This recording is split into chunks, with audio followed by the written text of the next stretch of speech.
ప్రభునందు ప్రియమైన సహోదరులారా, కీర్తన గ్రంథము 145 కీర్తన 13 చరణం చూద్దామండి. నీ రాజ్యము శాశ్వత రాజ్యము, నీ రాజ్య పరిపాలన తరతరములు నిలుచును. కీర్తనకారుడు రాస్తూ నీ రాజ్యము శాశ్వత రాజ్యము. దేవుడు శాశ్వతుడు. తిమోతికి రాసిన మొదటి పత్రిక 1వ అధ్యాయము 17వ వచనం అండి. సకల యుగాల రాజు ఉండి అక్షయుడు సకల యుగాల రాజు. సకల యుగాల రాజు అంటే దేవుడు శాశ్వతమైన రాజు. నిత్యదేవుడు అన్నది. నిత్యదేవుడిని యెహోవా పేరట అబ్రహాము ఒక బలిపీఠం కట్టాడు పిచ్చి వృక్షం నాటి. కాబట్టి మనం ఏం చేయాలంటే అండి, దేవుని నిత్యుల రాజ్యం కోసం హెబ్రీయులకు రాసిన పత్రిక 12వ అధ్యాయము 28-29 వచనాల్లో మనము నిశ్చలమైన రాజ్యాన్ని పొంది దైవ కృప కలిగి ఉందాము అన్నాడు. నిశ్చలమైన రాజ్యం. నిశ్చలమైన రాజ్యం అంటే నిత్యము ఉండే రాజ్యం. హెబ్రీ పత్రిక 5వ అధ్యాయము 9-10 వచనాల్లో నిత్య రక్షణ అన్నాడు. ఈ నిత్య రక్షణ పొందిన వారు నిత్యుల రాజ్యంలో ఉండడానికి యోగ్యులు, అర్హులు. దేవుడు మనకు చేసిన వాగ్దానం ఏంటంటే నిత్య జీవము. 3 మాటలు ఉన్నాయి బైబిల్లో, మర్చిపోకండి. నిత్య రాజ్యము, నిత్య జీవము, నిత్య రక్షణ. నిత్య జీవం అనేది దేవుడు మానవుడికి చేసిన వాగ్దానం. యోహాను మొదటి పత్రిక 2:25. ఈ దేవుడి రాజ్యంలో 2 పాదాలు ఉన్నాయని చెప్పాను కదా, దేవుడు, రాజ్యము. దేవుడి రాజ్యం శాశ్వతమైందని కొన్ని విషయాలు ఆలోచించేసాం. దేవుని రాజ్యం శాశ్వతమైనప్పుడు దేవుడు శాశ్వతులై ఉండాలి. దేవుడు నిత్యము ఉండాలి. రోమిలకు రాసిన పత్రిక 1వ అధ్యాయము 19వ వచనాల్లో ఆయన నిత్య శక్తి అన్నాడు. నిత్య శక్తి, దేవుని శక్తి నిత్య శక్తి, నిత్యము ఉంటుంది ఆ శక్తి. ఈ నిత్య శక్తి కలిగిన వాడు సర్వశక్తి. నిత్యము శక్తి, సర్వశక్తి. ఆదికాండం 17:1 వచనంలో అబ్రాహాము 99 ఏళ్ల వాడినప్పుడు యెహోవాకు ప్రత్యక్షమైంది. ఆయన సర్వశక్తి గల దేవుడును. ఈ సర్వశక్తి గల దేవుడు నిత్య శక్తి గల దేవుడు. నిత్య శక్తి, సర్వశక్తి మర్చిపోకండి. దేవునికి మాత్రమే ఉన్నాయి ఈ పదాలు. ఇంకెవరికి, యెహోవా దేవునికి తప్ప ఈ పదాలు. సర్వశక్తి గలవాడు, నిత్యశక్తి, ఆయన నిత్యశక్తి అనే పదాలు దేవునికి తప్ప. తిమోతి మొదటి పత్రిక 6వ అధ్యాయము 15-16లో అద్వితీయ సర్వాధిపతి యెహోవా దేవునికి తప్ప ఇంకెవరికి లేవు. రోమిలకు రాసిన పత్రిక 16వ అధ్యాయము 27వ వచనంలో అద్వితీయ జ్ఞానవంతుడైన దేవుడు. అద్వితీయ జ్ఞానవంతునికి మాత్రమే ఇలాంటి పదాలు ఉన్నాయి. సర్వశక్తి గలవాడు ఎవడూ కాడు, నిత్యశక్తి కలిగిన వాడు ఎవడూ కాడు, ఆఖరికి యేసుక్రీస్తు వారితో సహా. మీరు బాగా గ్రహించాలి. యోదావు రాసిన పత్రిక 1వ అధ్యాయము 24-25 వచనాల్లో తొట్టిల్లకుండా మిమ్మల్ని కాపాడుటకును తన మహిమ ఎదుట ఆనందముతో మిమ్మల్ని నిర్దోషులుగా నిలవబెట్టుటకును శక్తిగల మన రక్షకుడైన అద్వితీయ దేవునికి మహిమయు మహాత్యమును ఆధిపత్యమును అధికారమును యుగములకు పూర్వం ఇప్పుడు సర్వయుగములు కలుగునుగాక, ఆమేన్ అన్నాడు. మన ప్రభువైన యేసుక్రీస్తు ద్వారా శక్తిగల మన రక్షకుడైన అద్వితీయ దేవునికి మాత్రమే సర్వశక్తి గలవాడు, నిత్యశక్తి గలవాడు అనే నామకరణాలు, పేర్లు ఉన్నాయి. దేవుడు ఎవరనంటే ఉన్నవాడు, అన్నవాడు. దేవుడు ఎవరు అని అంటే ఉన్నవాడు, అనువాడు. నిర్గమకాండం 3వ అధ్యాయం 14వ వచనం. నేను ఉన్నవాడును అనువాడును అన్నాడు దేవుడు. నిర్గమకాండము 6వ అధ్యాయము 2వ వచనంలో దేవుడు ఏం చెప్పాడంటే, నేను అబ్రహాము, ఇస్సాకు, యాకోబులకు తెలియపరచబడ్డానే కానీ సర్వశక్తి గలవాడుగా నేను యెహోవాగా తెలియపరచబడలేదు అని చెప్పేశాడు. నిర్గమకాండం 6వ అధ్యాయం 2వ వచనం. యెహోవా అంటే ఎవరంటే మీకు అందరికీ తెలిసినట్టుగా నిర్గమకాండం 33:20 నన్ను చూసిన వాడు బ్రతకడు, ఏ నరుడును నన్ను చూచి బ్రతకడు అని చెప్పేసాడు దేవుడు మోషేకి. దేవా మీ అడ్రస్ నాకు కావాలి, మీ చిరునామా కావాలి నాకు, నువ్వు ఎలాగుంటావో నేను చూడాలి అన్నాడు మోషే. నిర్గమకాండం 33:20 19, 18 వచనాల్లో 20 వచనం చెప్పేశాడు. 20 వచనం ఏం చెప్పేశాడంటే ఏ నరుడు నన్ను చూసి బ్రతకడో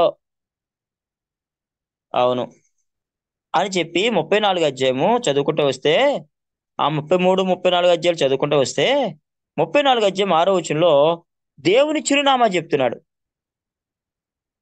దేవుని చిరునామా చదవండి ఒకసారి. నిర్గమకాండము 34 అధ్యాయము 6వ వచనం.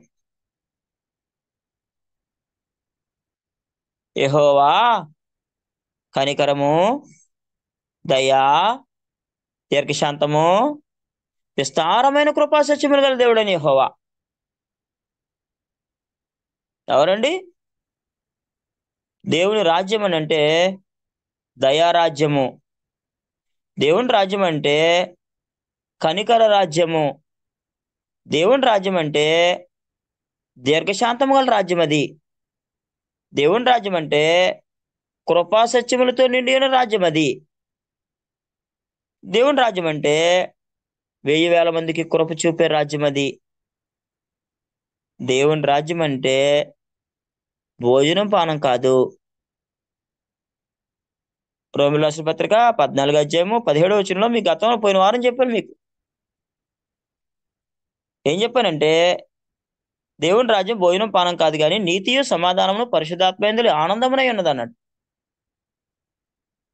కాబట్టి ఈ మాటలు మనం ఏం చేయాలంటే ఖచ్చితంగా మనము నమ్మాల్సిన అవసరం ఉంది. దేవుని రాజ్యము, దేవుని రాజ్యము అని చెప్పే ముందు దేవుడు ఎవరో మనం ఖచ్చితంగా తెలుసుకోవాలి కదా. దేవుని రాజ్యం ఎవరో మనం తెలుసుకుంటే దేవుడు ఎవరో తెలుసుకోవాలి. దేవుడు ఎవరు? ఏమండి? ఎవరు దేవుడు?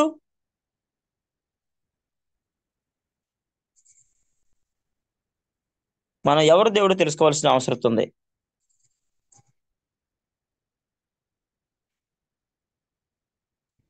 యెహోషువ గ్రంథం 22:22 వచనంలో దేవుళ్ళలో యెహోవాయే దేవుడు, దేవుళ్ళలో యెహోవాయే దేవుడు, దేవుళ్ళలో యెహోవా దేవుడు, దేవుళ్ళలో యెహోవాయే దేవుడు. ఎవరు దేవుడు అని అంటే యెహోవాయే దేవుడు. ఇర్మీయా గ్రంథం 10:10 వచనంలో యెహోవాయే నిజమైన దేవుడు. కీర్తన గ్రంథం 100వ కీర్తన 3వ చరణంలో పోయినసారి చెప్పాను మీకు, యెహోవాయే దేవుడు అని తెలుసుకోండి. దేవుడు ఎవరంటే మీకు కొన్ని విషయాలు చెప్తాను. ఎఫెసీ పత్రిక 1:3 వచనం. ఎఫెసీ పత్రిక, అది ఎఫెసీ పత్రిక కాదు, సార్వత్రిక పత్రిక, సమస్త పరిశుద్ధుల కొరకు వ్రాయబడిన పత్రిక, క్రీస్తు యేసునందు సకల పరిశుద్ధులకు వ్రాయబడిన పత్రిక అది. పౌలు ఎఫెసీలు కలిసి అందరికీ వ్రాసే పత్రికలో 1:3 వచనంలో మన ప్రభు అయిన యేసుక్రీస్తు యొక్క తండ్రి యొక్క దేవుడు స్తుతింపబడును గాక. దేవుడు ఎవరంటే మన ప్రభు అయిన యేసుక్రీస్తు యొక్క దేవుడు.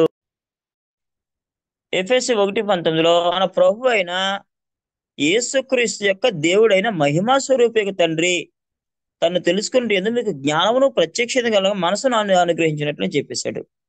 మన ప్రభు అయిన యేసుక్రీస్తు యొక్క దేవుడైన మహిమా స్వరూపిక తండ్రి అన్నాడు పౌలు గారు.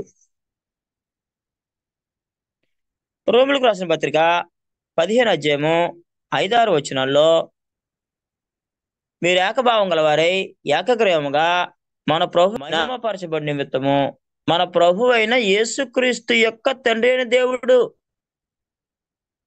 దేవుడు ఎవరంటే మన ప్రభు అయిన యేసుక్రీస్తు యొక్క తండ్రి అయిన దేవుడు. ఈ దేవునికి ఒక రాజ్యం ఉంది. రాజ్యం కోసం నేను అప్పుడే మాట్లాడినా, దేవుని గురించి మాట్లాడుతున్నాను. కొరింథీయులకు రాసిన 2వ పత్రిక 1వ అధ్యాయము 3వ వచనంలో కనికరము చూపు తండ్రి సమస్తమైన ఆదరణ అనుగ్రహించి దేవుడు మన ప్రభు అయిన యేసుక్రీస్తుకు తండ్రి అయిన దేవుడు. మన ప్రభు అయిన యేసుక్రీస్తు యొక్క తండ్రి అయిన దేవుడు స్తుతింపబడును గాక. దేవుడు ఎవరో తెలుసుకోలేని పరిస్థితిలో ప్రపంచమంతా ఉండిపోయింది. మీరు నిజంగా చాలా ధన్యులు. మా ప్రియులు ధర్మస్వరూప్ గారి ద్వారా, సూర్యతేజ్ గారి ద్వారా ముంబైలో ఉన్నటువంటి క్రీస్తుప్రభు సంఘం చాలా ధన్యవంతమైన సంఘముగా దేవుని కృపలో దీవించబడుతుంది. ఈ వాస్తవాలు అనేక మందికి, ప్రపంచంలో ఉన్న క్రైస్తవులకి చాలా మందికి తెలీదు. ఈ రోజు నేను మీకు డెలిబ్రేట్ చేస్తున్న విషయాల్ని అనేక మందికి తెలీదు. కొరింథీయులకు రాసిన 2వ పత్రిక 11వ అధ్యాయము 31వ వచనం. కొరింథీయులకు రాసిన 2వ పత్రిక 11వ అధ్యాయం 31వ వచనంలో, నిరంతరము స్తుతింపబడుచున్న మన ప్రభువైన యేసుక్రీస్తు యొక్క తండ్రి అయిన దేవుడు ఎరుగును. నేను అబద్ధం ఆడలేదని, నిరంతరము స్తుతింపబడుచున్న మన ప్రభువైన యేసుక్రీస్తు యొక్క తండ్రి అయిన దేవుడు ఎరుగును. మన ప్రభువైన యేసుక్రీస్తు యొక్క తండ్రి అయిన దేవుడు ఎరుగును. మీకు దేవుడు ఎవరో చెప్తున్నాను. యేసుక్రీస్తు యొక్క తండ్రి అయిన దేవుడు. యేసుక్రీస్తు దేవుడు కాదు ఇక్కడ, యేసుక్రీస్తు యొక్క తండ్రి అయిన దేవుడు. యేసుక్రీస్తే దేవుడా, యేసుక్రీస్తుకి దేవుడు ఉన్నాడా అని బైబిల్ని అడిగితే యేసుక్రీస్తుకే యేసుక్రీస్తుకే దేవుడు ఉన్నాడు అని చెప్పింది బైబిల్. దేవుని కుమారుడు యేసుక్రీస్తు వారు, దేవుని కుమారుడు.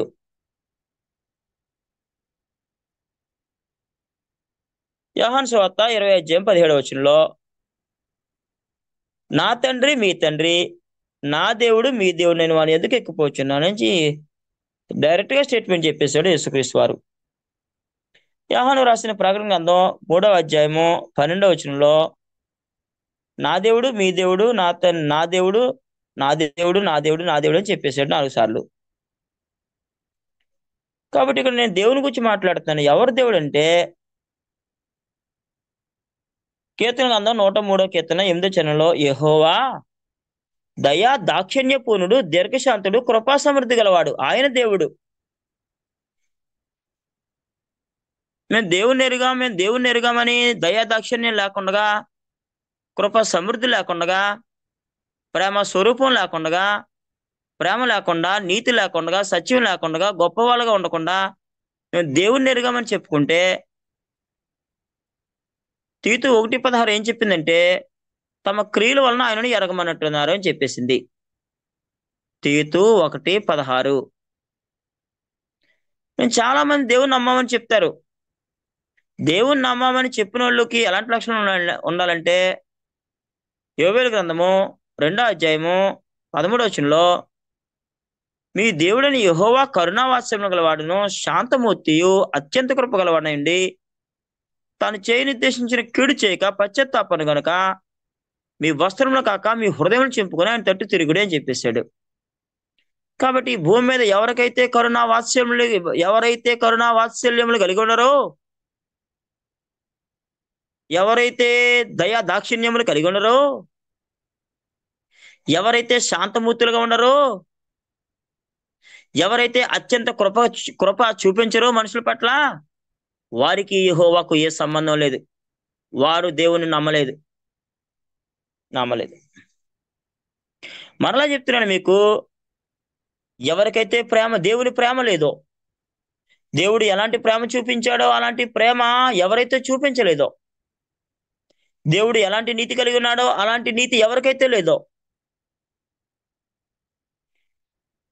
దేవుడు ఎలాంటి సత్యము కలిగి ఉన్నాడో అలాంటి సత్యము లేకపోతే, దేవుడు ఎంత గొప్పవాడో అంత గొప్పతనం మనిషి సంపాదించుకోకుండా, నేను దేవుణ్ణి ఎరిగాను, నేను దేవుణ్ణి నమ్మాను, నేను దేవుణ్ణి ఆరాధన చేస్తున్నాను, దేవుడు అంటే నాకు చాలా ఇష్టం, దేవుడు అంటే నాకు మహాప్రీతి అని సొల్లు కబుర్లు.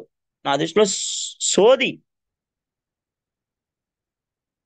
అన్నమాట. అది దేవుని యొక్క లక్షణాలు లేకుండా దేవుని ఎరగడం అసాధ్యం. అదే హెబ్రీ పత్రిక 11వ అధ్యాయం 6వ వచనం చెప్తుంది, విశ్వాసం లేకుండా దేవునికి ఇష్టం అసాధ్యము. దేవుని యొద్దకు వచ్చేవాడు ఆయన ఉన్నాడని, తను వెతుకు వారికి ఫలము దయచేవాడని నమ్మవలను కదా. కాబట్టి దేవుని స్వభావము సత్య స్వభావము. దేవుని స్వభావం లేకుండా, దేవుని పోలిక లేకుండా, దేవుని పోలిక యథార్థత. ఎఫెసీ 5:22 ప్రకారంగా దేవుని పోలిక యథార్థత. దేవుని పోలిక లేకుండా, దేవుని స్వరూపం లేకుండా, దేవుని స్వభావం లేకుండా మేము దేవుని పిల్లలమని చెప్పుకోవడం ఎంత అజ్ఞానమో అని చెప్పలేను నేను. ఎంత అజ్ఞానమో. ఈనాడు చాలా మంది దేవుని ఎరుగాం అంటున్నారే కానీ దేవుని ఎరిగిన వారు దేవుని లక్షణాలు కలిగి ఉండకపోతే దేవునికి వాళ్ళకి ఏ సంబంధం లేదు. యోహాను మొదటి పత్రిక 4:8 చెప్పేశాను మీకు చాలాసార్లు. దేవుడు ప్రేమ స్వరూపి, ప్రేమ లేనివాడు దేవుని ఎరుగడు.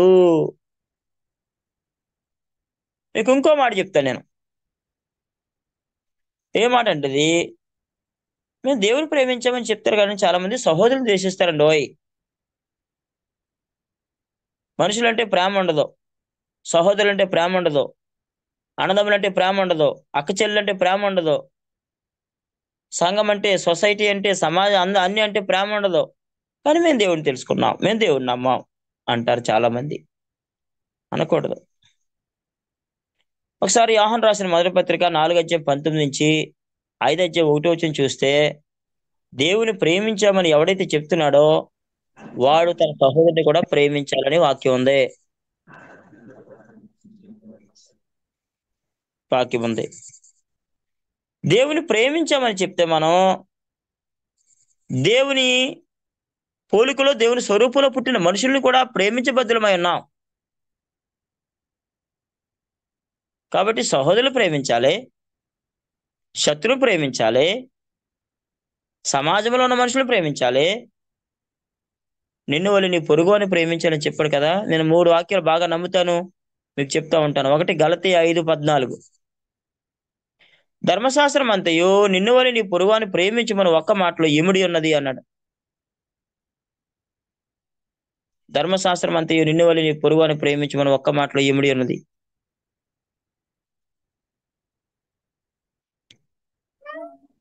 గలతీ 5:14, రోమపత్రిక 13:8 రోమిలకు రాసిన పత్రిక 13:10 మనం చూస్తే ప్రేమ పొరుగువానికి కీడు చేయదు, ప్రేమ కలిగి ఉంటే ధర్మశాస్త్రం నెరవేర్చుటయే. ప్రేమ ధర్మశాస్త్రం నెరవేర్చుటయే. కాబట్టి దేవుని యొక్క వాక్యం ఏం చెప్తుందంటే, రోమిలకు రాసిన పత్రిక 13:10 ధర్మశాస్త్రం నెరవేర్చేవాడే పొరుగువాని ప్రేమించేవాడు, పొరుగువాని ప్రేమించేవాడే ధర్మశాస్త్రం నెరవేర్చేవాడు అని చెప్పిందండి. మర్చిపోకండి గలతీ 5:14, మర్చిపోకండి రోమ 13:8, మర్చిపోకండి రోమ 13:10, మర్చిపోకండి లోక 6:27. వినుచున్న మీతో నేను చెప్పింది ఏమనగా, మీ శత్రువులు ప్రేమించుడి, మిమ్మల్ని ద్వేషించే వారికి మేలు చేయుడి, మిమ్మల్ని బాధించే వారి కొరకు ప్రార్థించుడి, మిమ్మల్ని శపించిన వారు దీవించుడి. నేను ఇవన్నీ చాలాసార్లు చెప్పేసి ఉంటాను. ఒక గతంలో మీకు మరలా చెప్తున్నాను. నేను రిపీటెడ్ వాక్యాలు ఎక్కువ చెప్తూ ఉంటాను. అవి మీరందరూ పాటించకపోవడం వల్ల చెప్తాను. నేను పాటిస్తే నేను ఇంక చెప్పను. పాటించడం అంటే దేవుని ప్రేమించండి, అప్పుడు దేవుడు ఎవరో మీకు తెలుస్తుంది. దేవుని ప్రేమించండి. దేవుని ఎలా ప్రేమించాలి? అల్లటప్పగా ప్రేమించకూడదు, అందరూ ప్రేమించినప్పుడు ప్రేమించకూడదు. మత్తయి సువార్త 22:37-39 ప్రభుని యేసుక్రీస్తు వారు చెప్పినట్టుగా నీ పూర్ణ హృదయంతోనూ, నీ పూర్ణాత్మతోనూ, నీ పూర్ణ శక్తితోనూ, నీ పూర్ణ బలంతో, నీ పూర్ణ నీ దేవుడు యెహోవాని ప్రేమించు, నిన్ను వలె నీ పొరుగువాని ప్రేమించు. అదండి దేవుని రాజ్యము. మనం ఈ పాఠం ఆలోచించినప్పుడు దేవుని గురించి ఆలోచించాలి. Who is God? ఎవరు దేవుడు? Who is God? ఎవరండి దేవుడు? యేసుక్రీస్తు యొక్క దేవుడు, యేసుక్రీస్తు యొక్క తండ్రి. దాని గ్రంథము 6:26-28 దానియేలు యొక్క దేవునికి అన్నాడు. దానియేలు యొక్క దేవుడే దేవుడు.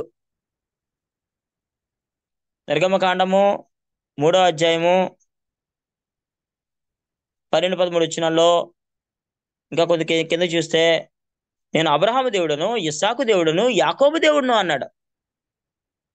మరి మన విషయంలో నేను విజయ్ కుమార్ దేవుణ్ణి, నేను సూర్య తేజ గారి దేవుణ్ణి, నేను ధర్మస్వరూపు గారి దేవుణ్ణి అని దేవుడు ఎప్పుడు అంటాడు?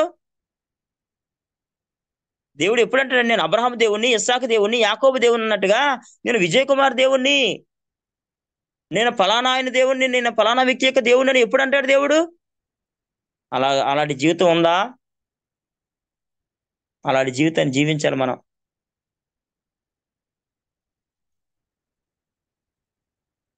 మనము గొప్ప జీవితం జీవించాలండి. నేను యేసుక్రీస్తు యొక్క దేవుని అని చెప్పుకున్నానండి.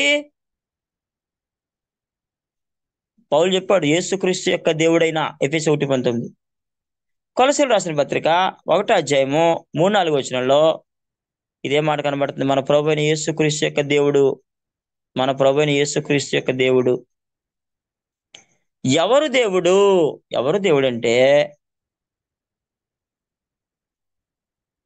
మత్తయి సువార్త 11వ అధ్యాయము 25 నుంచి ఆ సమయం ఏసి చెప్పింది ఏమనగా, ఆకాశమునకును భూమికిని ప్రభువా. ఎవరు దేవుడు అంటే ఆకాశానికి దేవుడు, భూమికి దేవుడు. అల్లాటప్ప దేవుడు కాదు. ఆకాశం యొక్క దేవుడు, భూమి యొక్క దేవుడు.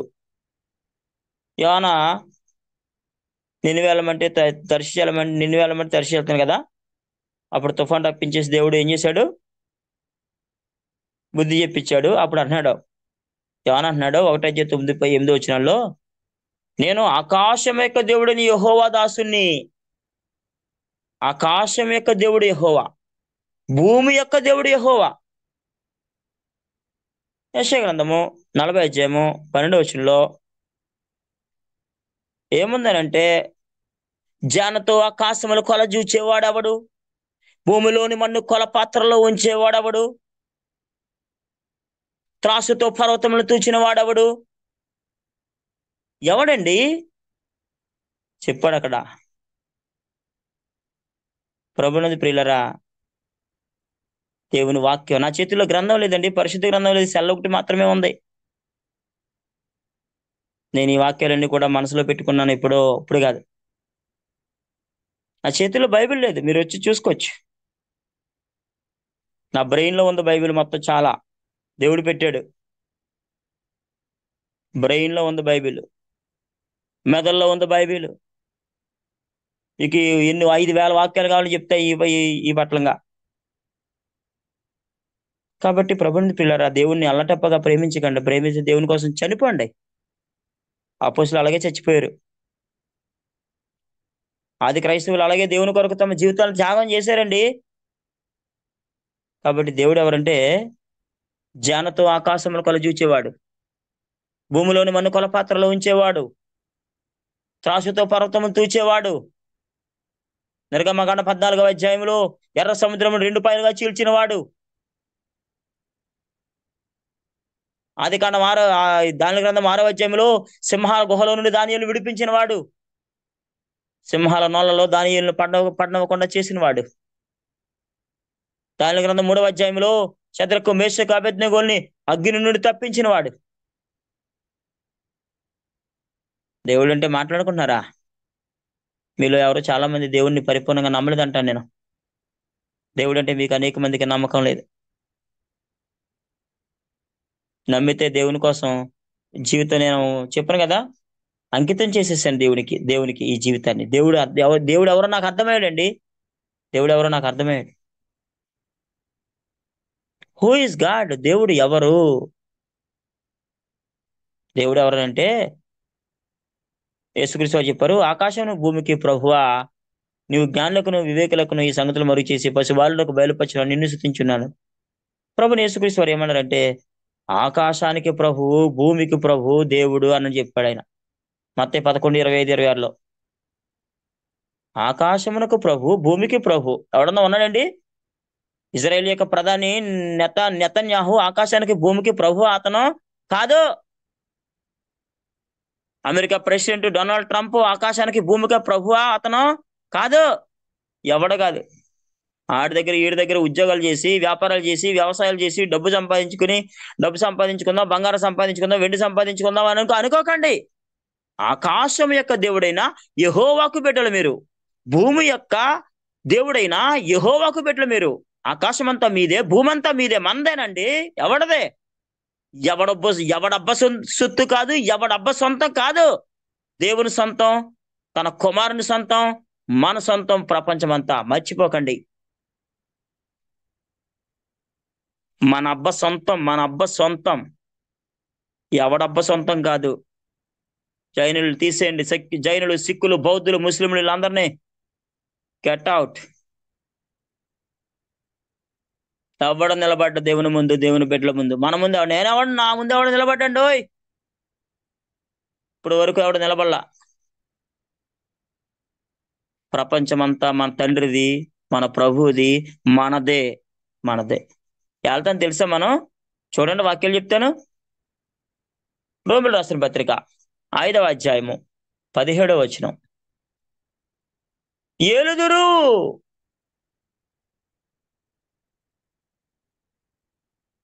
తిమోతి 2వ పత్రిక 2వ అధ్యాయము 13వ వచనంలో, 12వ వచనంలో, ఆయనతో కూడా సహించిన వారమైతే ఆయనతో కూడా ఏలుదుము. మనల్ని ఏలడానికి ఇతనెవడండి? ఆ ద్రౌపది ముర్ము ఎంత? ఆవిడ ఎంత? లేకపోతే ఆ మోడీగాడు ఎంత? అమిత్ షా ఎంత? మనల్ని ఏలేవారు ఎల్లో కాదు. మనల్ని ఏలేవాడు మన తండ్రి, మనల్ని ఏలేవాడు మన ప్రభు. మన తండ్రికి, మన ప్రభుకి మన అవకాశం ఇవ్వాలి తప్ప ఎవరికి భూమి మీద అవకాశం ఇవ్వకూడదు. వీళ్ళ మన ఎలుకలు కాదు, మర్చిపోకండి. చంద్రబాబు నాయుడు మన ఎలుక కాదు. మీ ముంబైలో ఉన్నటువంటి మీ మహారాష్ట్ర ముఖ్యమంత్రి మీ ఏలుక కాదు. సకల యుగాల రాజు యెహోవా. మన ప్రభుని యేసుక్రీస్తు వారు మన ఏలుక, మన రాజు. ప్రకటన గ్రంథము 1వ అధ్యాయము 5వ వచనంలో, నమ్మకమైన సాక్షి, మృతుల్లో నుండి ఆది సముద్రంలో లేచిన వాడును, భూపతులకు అధిపతి. భూపతులకు అధిపతి అండి మన ప్రభుని యేసుక్రీస్తు వారు. భూపతులకు అధిపతి అయినటువంటి యేసుక్రీస్తుకే సర్వాధిపతి దేవుడైన యెహోవా. అందుకే అన్నాడు కొరింథీయులకు రాసిన మొదటి పత్రిక 3వ అధ్యాయం 23వ వచనంలో, మీరు క్రీస్తు వారు, క్రీస్తు దేవుని వాడు అని చెప్పేశాడు. కొరింథీయులకు రాసిన మొదటి పత్రిక 11వ అధ్యాయం 3వ వచనంలో, ప్రతి స్త్రీకి శిరస్సు పురుషుడు, పురుషుడికి శిరస్సు క్రీస్తు, క్రీస్తుకి శిరస్సు దేవుడు అని చెప్పేశాడు. అందుకే భూపతులు అంటే ఎవరు, ఎంతమంది వస్తారంటే ఇంచుమించు 232 దేశాలు ఏమో ఉన్నాయి. 190 దేశాలు యుఎన్ఓ అంటే యునైటెడ్ నేషన్ ఆర్గనైజేషన్ అంటే ఐక్యరాజ్య సమితిలో 190 దేశాలు సభ్యత్వం తీసుకుని ఉన్నాయి. ఆ 190 దేశాలకు ఒక్కో దేశానికి ఒక అధ్యక్షుడు ఉంటాడు, ఒక అధిపతి ఉంటాడు. భూపతి ఆడి పేరు, అధ్యక్షుడి పేరు. అంటే రష్యాని వ్లాదిమిర్ పుతిన్ కంటే, నెతన్యాహు కంటే, డొనాల్డ్ ట్రంప్ కంటే, లేకపోతే మన దేశ ప్రధానమంత్రి నరేంద్ర మోడీ కంటే, అందరికంటే కూడా అత్యధికుడు యేసుక్రీస్తు. ఆయన మీద అధికారి యెహోవా దేవుడు. ఆ దేవుని రాజ్యము శాశ్వత రాజ్యం అని చెప్పుకొస్తాను నేను. అందులో ఉండండి, మీరు అందులో ఉండండి, అందులోకి రండి. అందుకని యేసుక్రీస్తు ప్రార్థన చేశారు, నీ రాజ్యం వచ్చిన గాక, నీ రాజ్యం వచ్చిన గాక అన్నాడు. దేవుని రాజ్యం రావాలండి భూమి మీదకి. మళ్ళీ చెప్తున్నాను, దేవుని రాజ్యం అంటే భోజనం పానం కాదు, నీతియు సమాధానమును పరిశుద్ధాత్మేంద్ర ఆనందమునై ఉన్నది. పరిశుద్ధాత్మేంద్ర ఆనందం అంటే ఈ భూమి మీద ఉన్న మనుషులందరూ కూడా నీతి కలిగి, సమాధానం కలిగి, ప్రేమ, సంతోషము, సమాధానము, దీర్ఘశాంతము, దయాలత్వము, మంచితనము, విశ్వాసము, సాత్వికము, ఆశా నిగ్రహము, ఆ గుణాలు కలిగి ఉన్న వారి దైవ రాజ్యములో శాశ్వతమైన సభ్యత్వం కలిగి ఉంటారండి. శాశ్వతమైన సభ్యత్వం అది. కాబట్టి ప్రభుని ప్రియులారా, దేవుని గురించి అనేక మందికి తెలియదు. ప్రకటన గ్రంథము 21వ అధ్యాయంలో వారు 1000 సంవత్సరాలు రాజ్యము చేయుదురు అన్నాడు 21:5-6లో. ప్రకటన గ్రంథము 22 అధ్యాయము 5వ వచనంలో పరిశుద్ధులు రాజ్యము చేయుదురు అన్నాడు. 22వ అధ్యాయం 5వ వచనం, రాజ్యము చేయుదురు. కాబట్టి రాజ్యం చేసే వాళ్ళు ఎవరంటే క్రైస్తవులు అని చెప్పింది బైబిల్. క్రైస్తవులు. ఇది ప్రకటన గ్రంథంలో చెప్పిన మాట కాదు, ఆది వాగ్దానంలో చెప్పిన మాట. వాగ్దానం వేరు, నిబంధన వేరు. దేవుడు వాగ్దానం ఆదికాండం 1:20-28లో వాగ్దానాలు ఉన్నాయి. ఆదికాండం 2:16-17లో నిబంధన ఉంది. ఈ నిబంధన, ఈ వాగ్దానములు అనేక మందికి తెలియదు. వాగ్దానములు ఏముందనంటే మీరు ఫలించి అభివృద్ధి పొంది విస్తరించి భూమిని నిండించి దాన్ని లోపరుచుకోండి అన్నాడు.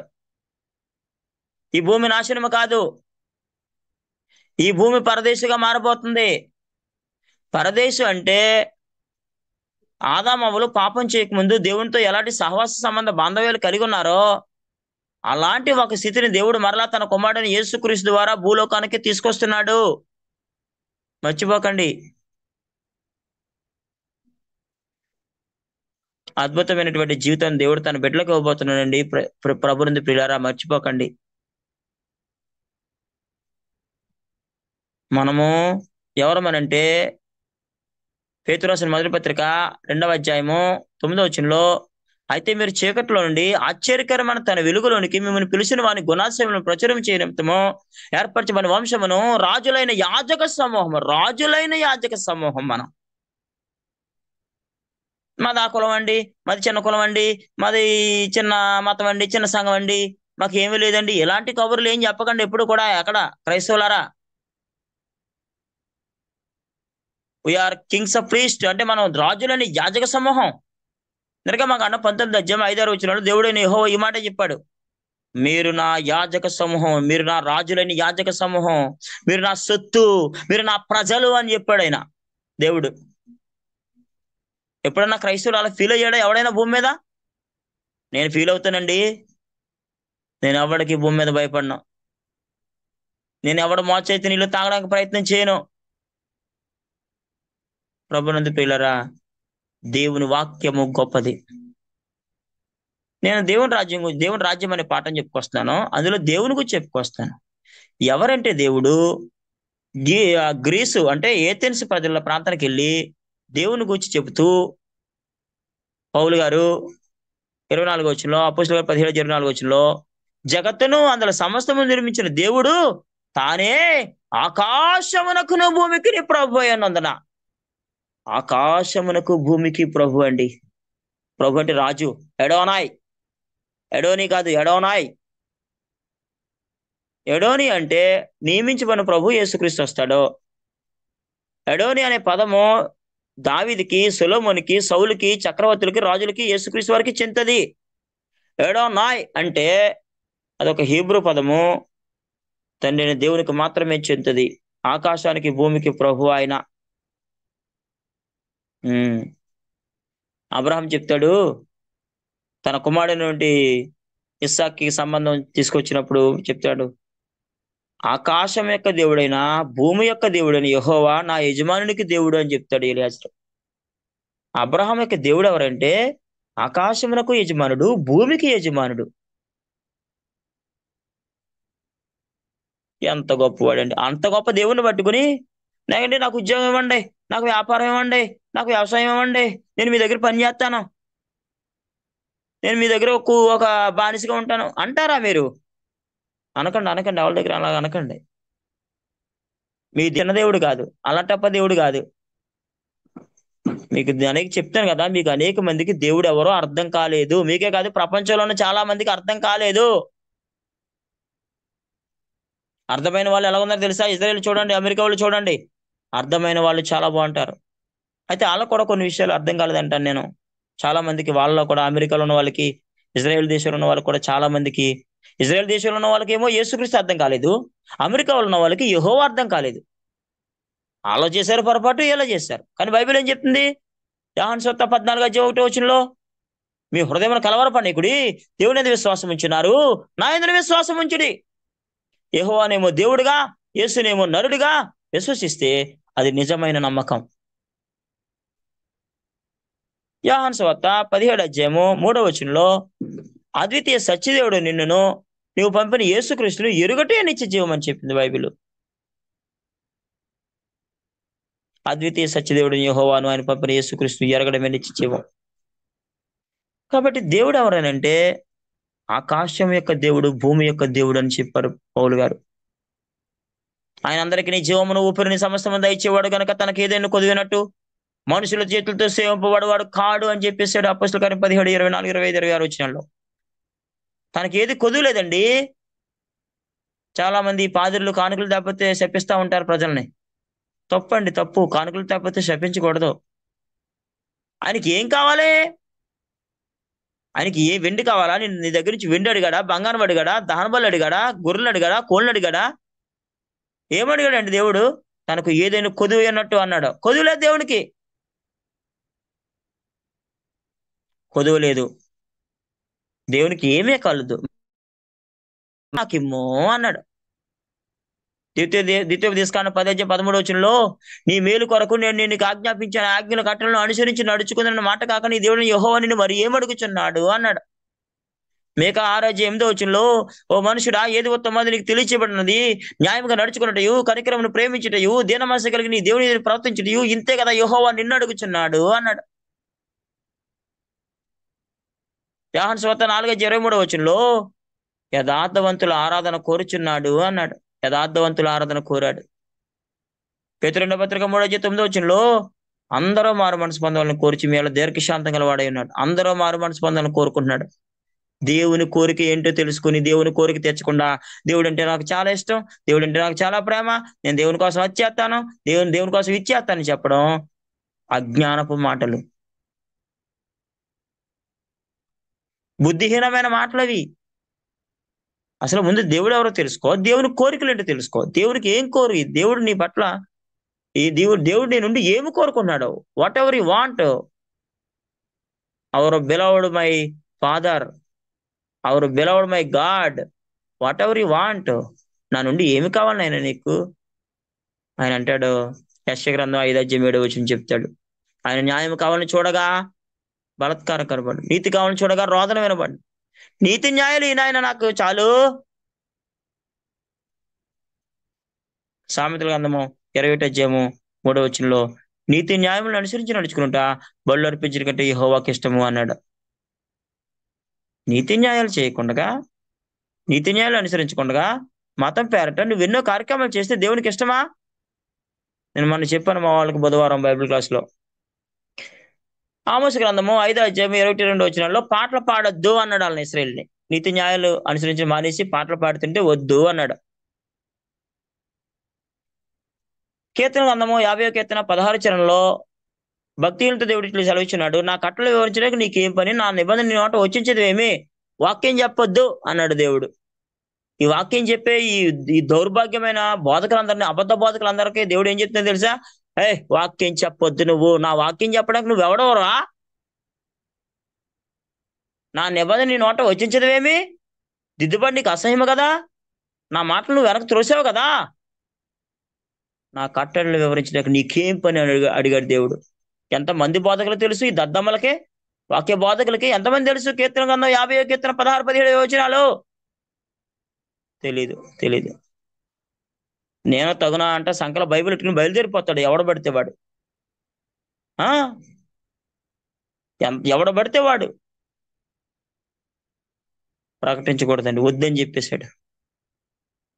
పాటలు పాడొద్దని చెప్పాడు ఆమోస్ 5:22 వాక్యం చెప్పొద్దని చెప్పాడు కీర్తన 50:16-17 ప్రార్థన చేయొద్దని చెప్పాడు ఇర్మియాతో. ఇర్మియా గ్రంథము 14:11 ఈ ప్రజల నిమిత్తం ప్రార్థన చేయకము. 11:16 ఇర్మియా గ్రంథం 11:16 మొర్ర పెట్టకము, ప్రార్థన చేయకము, బతిమాలు కొనకము, నేను నీ మొర్ర వినను, నీ మాట వినను అని చెప్పేశాడు దేవుడు. ప్రార్థన చేయొద్దని దేవుడు చెప్తుంటే, ఏదైనా సమస్య ఉంది, కష్టం వచ్చింది, నష్టం వచ్చింది, ప్రార్థన చేయంటాడు. లేకపోతే ఎవడన్నా తాగుపోతాడు, ఎవడన్నా చచ్చిపోతే ఆడి దగ్గరికి వెళ్ళి ప్రార్థన చేస్తాడు. వద్దు. మళ్ళీ చెప్తున్నాను, వాక్యం చెప్పొద్దు అన్నాడు, ప్రార్థన చేయొద్దు అన్నాడు. సామెతలు 28:9 ధర్మశాస్త్రం వినబడకుండా చెవిని తొలగించుకొని ప్రార్థన హేయము అన్నాడు. నేను యూట్యూబ్లో చెప్పాను, చూడండి ఒకసారి. ప్రార్థన హేయము, ప్రార్థన చేయకమని యూట్యూబ్లో brother Vijay Kumar living church of God అని కొడితే మీకు వస్తుంది ఖచ్చితంగా. చూసారా? అంటే దేవునికి ఇష్టమైన ప్రార్థనలు చేయకపోతే మనం ప్రార్థన చేయకూడదండి. దేవునికి ఇష్టమైన పాటలు పాడకపోతే మనం పాటలు పాడకూడదండి. దేవునికి ఇష్టమైన వాక్యాన్ని ఉన్నట్టుగా చెప్పకుండా కలిపి చెరిపితే వాక్యాన్ని బోధించకూడదండి. మేలుకు ప్రతిగా కీడు చేసిన వారం అయిపోతాం ప్రజలకి. మన జీవితం మన దేవుని యొక్క వాక్యాన్ని అపార్థం చేసుకుంటే మన స్వకీయ నాశనానికి మనమే కారకులైపోతాం. పేతురు 2 పత్రిక 3:16 ప్రకారంగా మన స్వకీయ నాశనానికి మనం కారణం కాకూడదండి. కాబట్టి దేవుడు ఎవరు అనంటే ఆయన అందరికి నీ జీవమును ఊపిరిని సమస్తం దయచేవాడు కనుక తనకి ఏదైనా కొదిగినట్టు మనుషులతో చేతులతో సేవింపబడి వాడు కాడు. మనం ఆయన బ్రతుకుచున్నాము, చలించుచున్నాము, ఉనికి కలిగి ఉన్నాము. ఎవరు దేవుడు? అందరికి నీ జీవమును ఊపిరిని సమస్తమును దయచేవాడు దేవుడు. ఆఖరికి యేసుక్రీస్తు వారికి కూడా ఊపిరి సమస్త దయచేశాడు దేవుడు. కాబట్టి ఈరోజు నేను మీకు ఏం చెప్పానంటే ఎవరు దేవుడు? దేవుని రాజ్యం శాశ్వతమైన రాజ్యం అని చెప్తూ దేవుని రాజ్యంలో మళ్ళా 2 పదాలు ఉన్నాయి. దేవుడు, రాజ్యము. రాజ్యం అనే దానికోసం నేను ఇంకా వెళ్ళలేదు. దేవుడు అనే పాఠం కోసమే కొన్ని విషయాలు చెప్పాను. ఎవరు దేవుడు అంటే ఆదాము దేవుడు, యేసుక్రీస్తు వారి యొక్క దేవుడు, అబ్రహాము దేవుడు, ఇస్సాకు దేవుడు, యాకోబు దేవుడు, దానియేలు యొక్క దేవుడు, దావీదు యొక్క దేవుడు. ఎవరై ఉన్నారంటే యెహోవాయే ఉన్నాడు. యెహోవాయే నిజమైన దేవుడు అని చెప్పాను మీకు. ఇర్మీయా 10:10. కీర్తన 103 చెప్పాను, మళ్ళీ చెప్తున్నాను. యెహోవాయే దేవుడు అని తెలుసుకొనుడి. ఆయనే మనల్ని పుట్టించాను, మనం ఆయన వారము, మనం ఆయన ప్రజలము, ఆయన వైపు గొర్రెలము. దేవుడు ఎవరో తెలియకుండా ప్రపంచ ప్రజానీకం కొనసాగుతుంది. దేవుడు వెలుగై ఉన్నాడు. యోహాను మొదటి పత్రిక 1:5. దేవుడు దహించి అగ్ని అయి ఉన్నాడు. హెబ్రీ పత్రిక 12 చివరి వచనాల్లో 29, 30, 31 వచనాల్లో దేవుడు ఏమై ఉన్నాడంటే ప్రేమ స్వరూపి ఉన్నాడు, నీతి స్వరూపి ఉన్నాడు, సత్యస్వరూపి ఉన్నాడు, మహిమ స్వరూపి ఉన్నాడు. దేవునికున్న ప్రేమ మనకు లేకపోతే, దేవునికున్న నీతి మనకు లేకపోతే, దేవునికున్న సత్యం మనకు లేకపోతే, దేవునికున్న గొప్పతనం మనకు లేకపోతే, లేదా యేసుక్రీస్తు వారి యొక్క స్వరూపము సారూప్యం మనకు లేకపోతే మనం దేవుని పిల్లలం కాదండి. దేవుని పిల్లలం కాదు. దేవుని పిల్లలమే నిజంగా మన దేవుని పిల్లమైతే దేవుని కుమారుడిని యేసుక్రీస్తు వారు ఎలాంటి జీవితం జీవించాడో భూమి మీద అలాంటి జీవితం మనం కూడా జీవించాలి. ఎఫెసీ 5:16 5:15 చెప్తుంది, ప్రేమ కలిగి సత్యం చెప్పుచు క్రీస్తు వలె ఉండుటకు. 4:15 అండి. ఎఫెసీ 4:15 ప్రేమ కలిగి సత్యం చెప్పుచు క్రీస్తు వలె ఉండుటకు మనం మనుషులు ఎదుగుదము. 15-16 గలతీ 4:19 క్రీస్తు స్వరూపం మీ యందు ఏర్పడు వరకు. ఈ విషయమై నాకు మరలా ప్రసంగం కలుగుతుంది. క్రీస్తు స్వరూపం. ఎఫెసీ పత్రిక 4:11-12 మనం అందరం విశ్వాస విషయంలో దేవుని కుమారుని గురించి జ్ఞాన విషయంలో ఏకత్వం పొంది సంపూర్ణ పురుషుల మగ వరకు అనగా క్రీస్తుని కలిగిన సంపదకు సమానమైన సంపదలోకి మనం అందరం ఎదుగుదాము. క్రీస్తుని కలిగిన సంపదకు సమానమైన సంపద మనకు రావాలండి. దేవుడు అది కోరుకున్నాడు మీ నుండి, నా నుండి. రోమపత్రిక 8:29 ఎందుకంటే తన కుమారుడు అనేక సోదరులు చేసినట్లు దేవుడు ఎవరి ముందు ఎరిగిన వారు తన కుమారునితో సారూప్యం గలవారు. కుమారునితో సారూప్యం కావాలి. యేసుక్రీస్తు యొక్క సారూప్యం మనకు కావాలని కోరుకుంటున్నాడు దేవుడు. యేసుక్రీస్తు స్వరూపం మనలో రావాలని కోరుకుంటున్నాడు దేవుడు. యేసుక్రీస్తు వారి వల్లే మనం కూడా ప్రేమ కలిగి సత్యం చెప్పుచు యేసుక్రీస్తు వారి వల్లే ఎదగాలని దేవుడు కోరుకుంటున్నాడు. యేసుక్రీస్తుకి ఎలాంటి సంపూర్ణత ఉందో మనకు కూడా అలా సంపూర్ణత రావాలని దేవుడు కోరుకుంటున్నాడండి. దేవుని కోరికలు తెలియకుండా దేవుణ్ణి ఏం ఆరాధిస్తాం? ప్రపంచ ప్రజానికమా, దేవుని కోరికలు తెలియకుండా దేవుని ఎలాగ ఆరాధించగలం? దేవుడు ఎవరో తెలియకుండా దేవుని ఎలాగ ఆరాధించగలం? ఆరాధించలేం. కాబట్టి విషయాలు ఎలా ఉన్నాయి? దేవుని గురించి కొన్ని విషయాలు మీకు చెప్పాను. రాజ్యం గురించి మరొకసారి దేవుని చిత్తమైతే ప్రభు రాక నిలిచిపోతే సహోదరులు మరొక అవకాశం ఇస్తే కనుక మనం రాజ్యం అనే పాఠం గురించి మరికొన్ని విషయాలు, చాలా విషయాలు నేర్చుకుంటా ప్రయత్నం చేద్దాం. సమయం 8:59 అయింది. ఇంత గొప్ప అవకాశం అనుగ్రహించిన దేవాదేవుని కృతజ్ఞతలు చెల్లిస్తూ చేరువచ్చినటువంటి ఈ యొక్క జూమ్ మీటింగ్ లో ఉన్నటువంటి మీ అందరికీ నా హృదయపూర్వకంగా తెలియజేస్తూ, నేను ఏమైతే మీకు చెప్పానో అవన్నీ నేను పాటించేలాగా నా కొరకు ప్రార్థన చేయండి. నేను మీ అందరి కొరకు ప్రార్థన చేస్తాను. నాకు ఎంత గొప్ప అవకాశం ఇచ్చిన దేవాదేవునికి స్తోత్రం సమర్పిస్తూ క్రీస్తు యేసుకు కృతజ్ఞనై ఉంటి మా ప్రియ సహోదరులు నా ఎదురుగుండా ఉన్నారు మా సహోదరులు ధర్మస్వరూప్ గారు, వారికి నా హృదయపూర్వక వందనములు. సూర్యతేజ గారికి నా ప్రత్యేక వందనాలు. ముంబైలో ఉన్న క్రీస్తు ప్రసంగానికి, ఇక్కడ ఉన్న క్రీస్తు సంఘం ద్వారా మీకు వందనాలు తెలియజేస్తూ ఈ నా మాటలు ముగిస్తున్నాను. మీ అందరికీ నా హృదయపూర్వక వందనములు.